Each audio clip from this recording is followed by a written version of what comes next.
What's up? It's your girl, Charlotte Arania, back with another set of hot takes about Tetris the Absolute, the Grandmaster 2 Plus.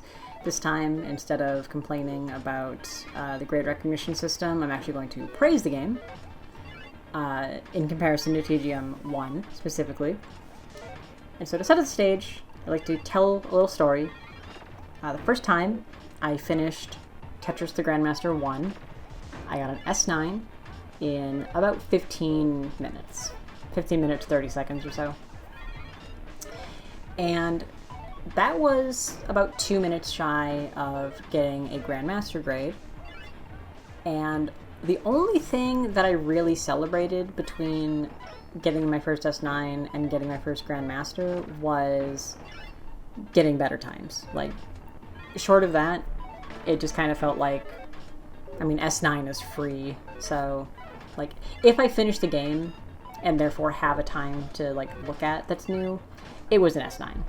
I got my first S8 999 finish in TGM1 kind of recently. I watched slow runs of the game that like intentionally clear as many singles as they can, and some of those are even S9 instead of S8. Like, it's just insanely easy to get an S9 in TGM1 if you can finish the game. Whereas finishing the game in TGM2, not really anywhere close to a guarantee that you're going to get an S9. So like, if I'm just mashing the pieces down as hard as I can in TGM2, I probably could get like a mid 10 minute finish, like definitely sub 11. But the chance that that would also be S9, pretty low with my current skills. I definitely need to train even more. I've been doing a lot of speed training to get myself more comfortable with higher speeds so that I can get an S9 more frequently. But I'm still kind of in the phase of my journey with TAP where I'm learning to like get comfortable with the high speeds rather than learning to assert an even higher speed on the game. So I'm not particularly close to getting a master grade. And, you know, my ultimate goal is getting, master as like the next grade and then eventually grandmaster. However, in the meantime, it is nice to have like a real sense of difficulty to new PBs. Like, I don't know, in TGM1, it once you get to a certain point, it feels like it's no longer really asking you to play cleanly in a way that is challenging. It's only asking you to play faster.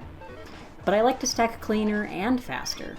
And TGM2 feels like it is asking me to do both, whereas TGM1 only really asked me to do one between, my first game clear and my first GM. So that's something that I think that TGM2 does really, really well, and I really think it's a great game, and you should all play it if you haven't already. And if you have and you are not currently playing it, then you should stop watching this video and go play it. Seriously, I'm not going to say anything interesting from now on, I promise.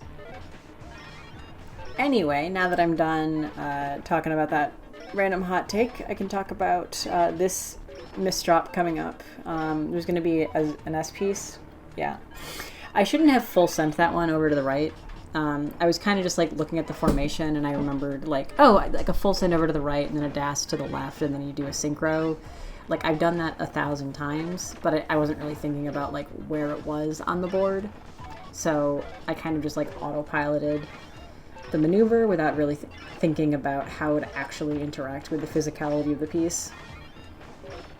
But I wasn't super concerned about how things were going in the first 500 levels.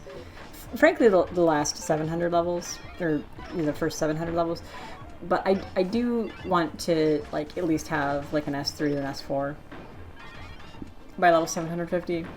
And so, just because like, you do the math and it's like you need like 14 Tetrises or whatever it is, depending on your grade, at level 750 onward.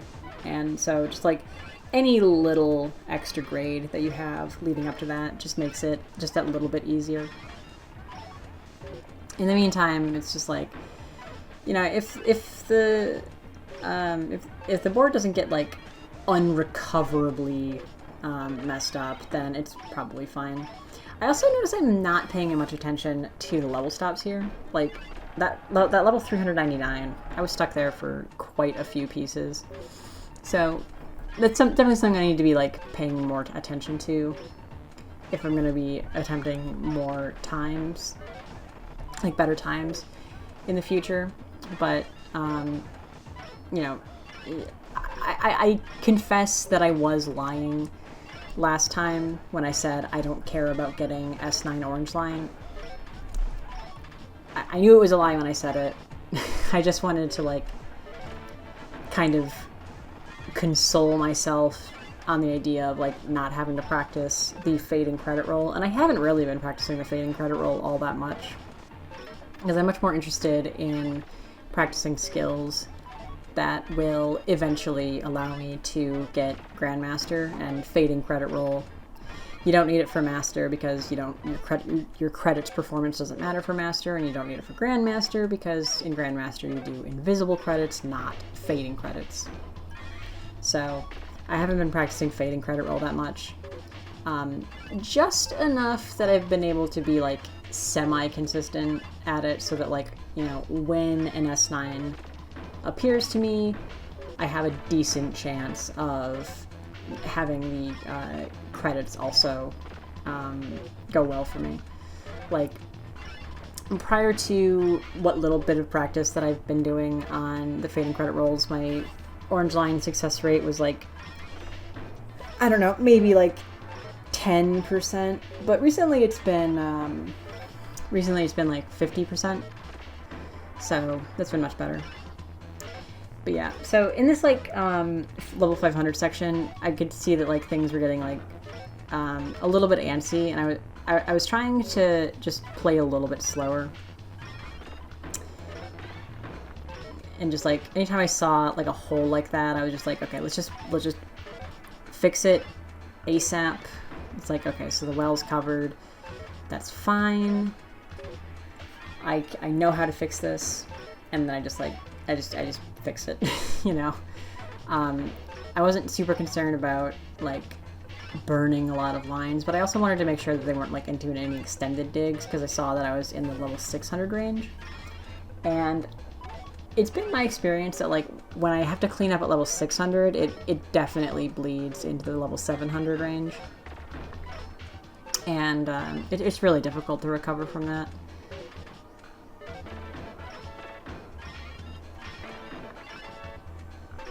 Yeah. Ooh, gosh, that went from S1 to S3 so fast. I was kind of shocked. I mean, like, I know that there's, like, no subgrades for S2 or S3, but it's still kind of surprising whenever I see it go straight from, you know, S1 to S4 in just, like, a few seconds, basically. But yeah, I saw the level 700 happen, and I saw the misdrops, and I was so mad at myself in this section. Just because I was like, dude, I've been playing so clean. Man, sucks, whatever.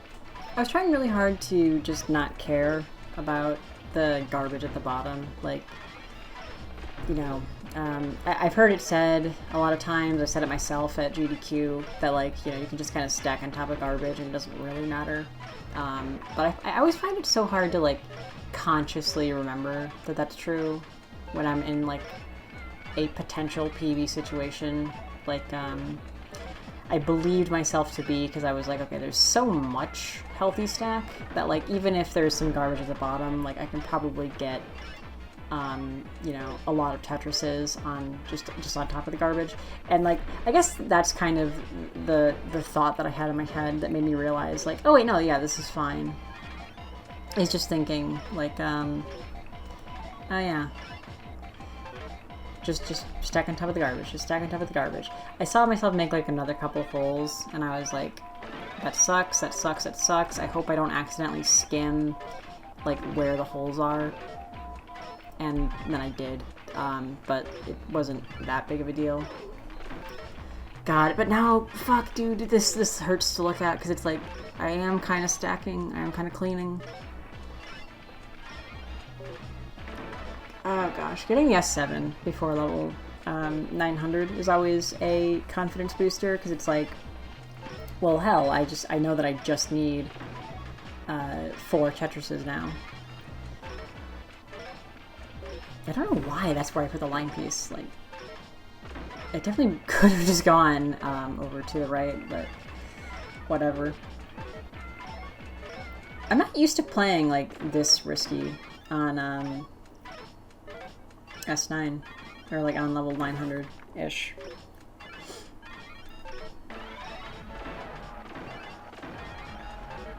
I was trying not to like combo singles, doubles, triples here in this last section, just because like I knew that I had just turned S8, so like I would need to go through 2 subgrades, not just 1, and I was like, well, the chance that I get one of those subgrades just through singles, doubles, triples seems quite low, so I'm going to play like a little bit riskier than I usually do. And so yeah, there's that like flip onto the 9th column, and that got me that Tetris, which I would, you know, like I finished the game like really quickly after that. So after I get the S9, I don't really care about what line clears I'm doing at all. I literally just kind of like stack pieces however I think they'll survive. And dude, this S9, this credits was crazy. Like, I saw like as soon as things started going wrong, I was like, dude, fuck, I don't want to play another game. I just want to be done with the sessions for the night. Because like, so the things that I've noticed have been a problem for me in practice for the fading credit roll is like, if I accidentally build too high without clearing lines, then like, you know, the bottom parts suddenly become invisible, and it becomes more difficult to like just stack on top of them. It's basically like playing on invisible credits, which is like really, really hard. I saw that I was like near the top. I was like, fuck, dude, I don't know where I am. But I kept it fairly clean. Like, as soon as I saw Aurika come up, I was like, okay, let's just try and just clear lines like everywhere. I know that there's like a space, just get it in. And then this was such a funny place for the credits to end, because like that square, it had nowhere to go, and the next piece had no way to avoid overlapping with that square. So like, guaranteed that next piece would have killed me, but I just barely survived long enough, and I was able to get the orange line. So I was really happy about that. I feel really good about getting S9 orange line. Just like it, it's the best grade I can get until master, and master is a really long way off, and I do want to get better times between now and then, but like I said before, like it is really difficult, because getting S9 is difficult, and then getting orange line is difficult. And so like, by the rules of the game, like getting a new PB means like playing as well as that game that I just played with is, and it's like, you know, that's the second best game I've ever had. The first one was not recorded. And I need to do that faster. And it's like, dude, this game